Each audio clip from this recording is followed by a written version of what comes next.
analyze a short-term rental deal. We're going to reveal a list of all the hidden short-term rental expenses that could make or break your deal. Hi, I'm Sarah Karakayan. And I'm Annette Grant. And together we are Thanks for visiting. We've been hosting for well over a decade, welcomed tens of thousands of guests, and earned thousands of 5-star reviews. Our portfolio continues to bring in over $1.5 million year over year, and supported not only by the industry's leading brands, but also some of the biggest media outlets. And we're here to help you with your furnished rental. There is a lot that goes into analyzing a short-term rental deal specifically, but don't fret, we're gonna go through all the key components you need to watch out for. Number one, cash flow. Cash flow, it's exactly how it sounds. It's what is that cash that's flowing into your bank account after your expenses are paid at the end of the month. In fact, everyone wants to obviously make money on their rental properties, whether they be long-term, mid-term, short-term. But here's the deal. You might be, and it's okay if you plan for it, negative cash flow in the beginning. This is gonna be a long-term play for you potentially, but that's why you need to run these numbers. Are you gonna be negative cash flow in the beginning? Are you gonna be positive cash flow? If you hold out for a year or two, is that cash flow going to increase over time? This is why you've got to work on the numbers and figure out that cash flow for you. And I want to add something there too, is there is a lot of chatter out there about if it's not cash flowing like right out of the gate, like it's a terrible deal. It's a bad deal. And we are the first to like die in the hill of that's not true. I don't know of a ton of businesses where day one you're cash flowing. Like there are a lot of investments that go into starting a business, and that is exactly what your real estate investment is. It is a business. You've got a customer, you've got a location, right? So I just don't want that message to affect when you analyze your deal. Now, we'll talk about this in the next section a little bit, but when that comes in your deal of whether or not you're willing to wait that long, also have to take consideration the rate of appreciation in your marketplace. It's just, there's so much more to it. I just don't want that to be the only thing you look at. Number two, cash on cash return. Cash on cash return is the rate of return that you can measure that is directly related to how much cash you put into a deal and how fast you'll get that cash back. So if you're looking to grow your portfolio, cash on cash return might be important to you, because if you put in, 20%, 30% to get the deal done, how fast are you gonna make that money back so you could put it into another real estate deal? And when you analyze a property, you can figure out how fast you'll get your initial investment back. So you can tell yourself, okay, I'll get my initial investment back in what? 2 years, 3 years. How does that feel to you? There are so many different points of view on what a good cash on cash return is. There are people in long-term real estate, I would say about 5 to 12% is a decent cash on cash return. I know in the short-term rental world, there are some really aggressive people out there who say they'll only do a deal that's 30% cash on cash return. This is really a personal decision for you and how long you're willing to have your money tied up into your deal. But just remember, you're investing in real estate, your money is in real estate. And if you're doing short-term rentals, often you're making more cash flow than other investors are making. But it's a personal indicator of how fast you'll get your money back that you put into the deal, and whether or not that number is exciting to you or not will help you decide if you want to do the deal or not. Number three, debt service coverage ratio. To simplify the debt service coverage ratio, it's are you bringing in enough money to cover that debt that you have on your property each month? What I want to really dig into here, it's simplified even more, is just think about when you're getting a traditional mortgage on your home. What's the bank want to look at? They want to know, hey, is your income able to service this debt that we're giving you? Are you going to be able to pay your monthly payments each month? What's interesting with an income producing property is they're still going to look at that debt that you're acquiring, but can the income of that business of the property cover that debt? Okay, you're gonna look at it through a silo of the income of just that property, not your personal income. Can it cover that debt? And if the income each month from that property can cover the debt, maybe 100%, or maybe that a little bit of cash flow, that's where your debt service coverage ratio is going to increase, and the higher it is, the better that property could be for you. This ratio is important because your lender is most likely going to look at this, so you can put your numbers and see what your DSCR ratio is. And most of the time right now, lenders are about 1.2 to 1.5. You'll want to check with them, but that's where you can, when you're running the numbers by yourself, you can take a look at that outcome before you go to your lender. Number four, cap rate. The cap rate or capitalization rate is an assessment of the yield of the property over 1 year. So it is directly related to the revenue that that property would bring in against how much that property is valued at. So for example, a good cap rate they say in real estate is anywhere from 5 to 10%. But 10%, yes, the cap rate's higher, but that tends to come with more risk, okay? So let's say you're getting a property in like a C class or B class neighborhood. So the properties aren't as expensive as in like an A class neighborhood. but rents are really strong, you'll have a higher capitalization rate, right? So you'll have high rents for that property compared to the value of that property. So you're paying less for a property and making strong rents on it. For example, my husband and I, when we got started in real estate, we knew that we wanted to invest in A-class neighborhoods. So we know our cap rate was going to be lower. So when we're looking at our cap rates, when a spreadsheet spits out that number, we're cool with like 4 or 5%. We're like, cool, that's great to us. Like, because we're in the kind of neighborhood that we want to be in for the long-term wealth building of our portfolio. Number 5, lifestyle investment factor. I think this is the most fun to talk about. A lot of hosts are purchasing properties for an additional upgrade to their lifestyle. Maybe it's a beach house, a lake house, a city condo. It's places that they can also enjoy, but they have plans to have their guests help them pay for the property. And actually, a recent survey done by Rent Responsibly, rentresponsibly.org, you should check them out if you don't know who they are already. They just did a survey, and a majority of the hosts, Annette, have lifestyle assets. A majority of people who host short-term rentals own the property and use it for their own vacation purposes, their own personal use, and then just rent it out to help essentially subsidize the price of the property, the cost of the property over every year. So we have people that would never stay in their property during peak season because that's when they can make the most money. We know hosts that would never not stay in their property during peak season because they want to be there during those peak weeks to enjoy it for their lifestyle. What's important here is this can really start to shift your analysis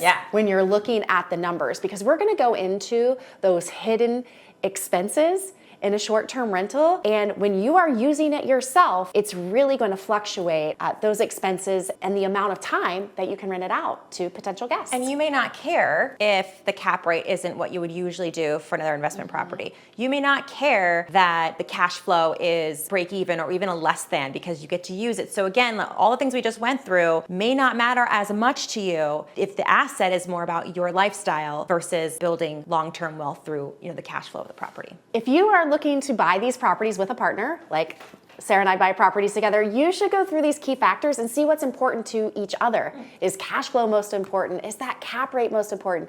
Are we going to share and hang out there sometimes? How much of the time is she going to get the property? How much time am I going to get the property? This is really a time at this initial phase of analyzing, of understanding what's important to your business partners.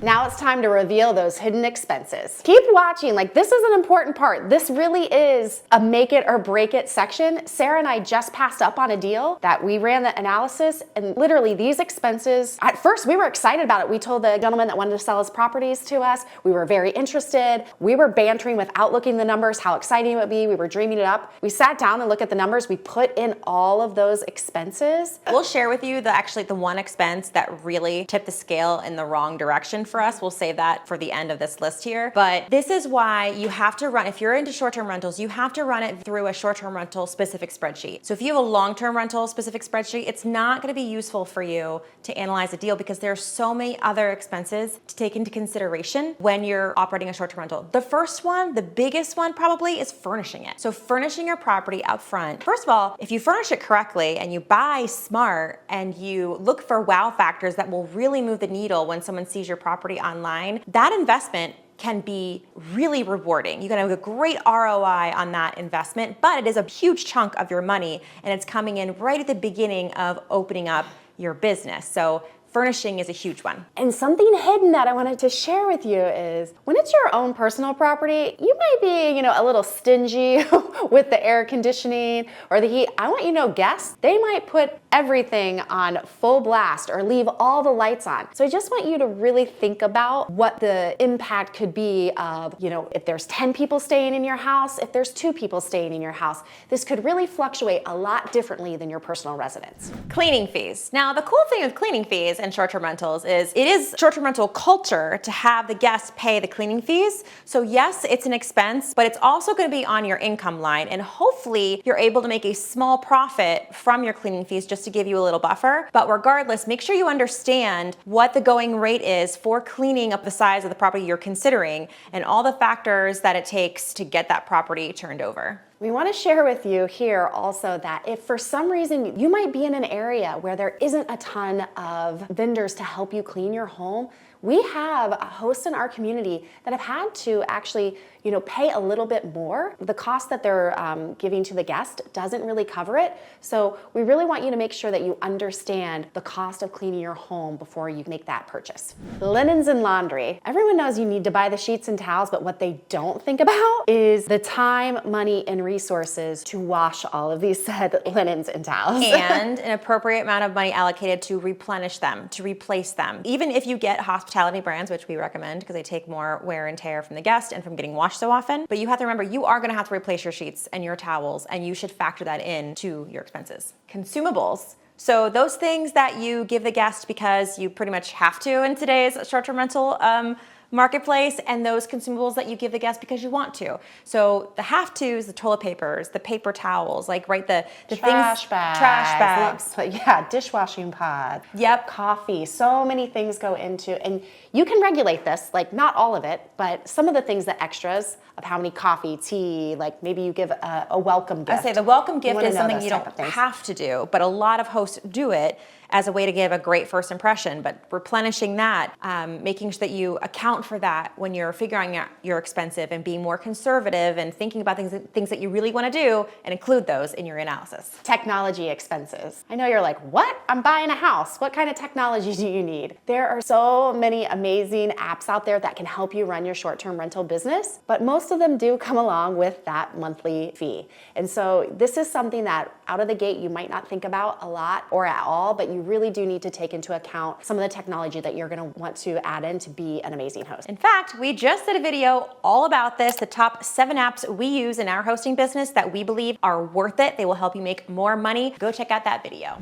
Insurance. Okay, maybe this isn't hidden, and if you're a real estate investor already or you bought a home already, you know this is part of the game, but short-term rental insurance can be more costly than landlord insurance or your own personal home insurance because there's a lot more liability involved in renting out your property on a short-term basis. There's more things to think about. So I just want you to really understand, this is your first purchase, call a few companies, see if they offer short-term rental coverage, and then ask them, give them, say, I just want to know an estimate. Let's say I have an XYZ house, and tell them you're just trying to get a feel of what this expense is going to be like. In fact, if you're watching this video and you haven't even started your analysis yet, but you don't know what it's going to cost, I encourage you to do it now before you're analyzing a deal and just have an idea. And last but not least, those sneaky, creeping up, I might say, OTA fees. So think Airbnb, Vrbo, Booking.com. They all have a percentage that they are going to require for you to list on their site. Yes, they're bringing so much traffic, but they are getting paid. And the reason we want you to really be aware here is these are going to be changing. These are not going to be set in stone. We know hosts, let's say on Airbnb, their fee can be anywhere from 3% to 15%. Yes, I said 15%. So you really want to be aware of what the percentages can be on these OTAs. I love houses. I love them so much. That's why I got into real estate. And then the byproduct was how good it was of a wealth building strategy. But here's the deal. When you're analyzing a property and maybe you've fallen in love with it, maybe it's got good bones, maybe it's right, on the beach, and then you run the numbers and you're like, well, that doesn't look so great. So I really want it. But I really want it. I can erase this number here, or maybe in a couple years, the feelings start to get involved. You start to say, well, if I get this amenity, then I could probably push my average daily rate to this. Or well, occupancy, the marketplace says 60%, but what if I could get 75? You start convincing yourself that it could perform better than the data is literally telling you it will perform. And so obviously, if it's a lifestyle asset, that's for you to decide. But if this is strictly a wealth building asset and you've already decided what indicators are important to you, cash on cash return, cash flow, being able to get a DSCR loan or a cap rate that you're after, then put the numbers in, sit with it, be honest with yourself of whether or not this is the right deal for you. What we haven't talked about yet, which the fun part. Yeah, it is the fun part. And very important are the short-term rental specific income indicators, average daily rate, also known as ADR, and your occupancy rate. When short-term rentals, it's seasonal. Okay, so you're gonna have a high season, you're gonna have a low season, you're gonna have the shoulder season.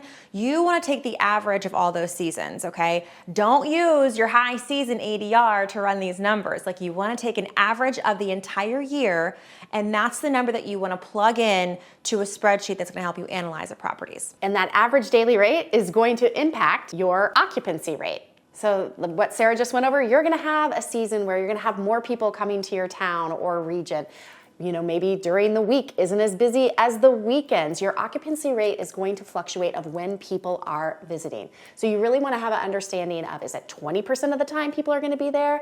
Is it 80%?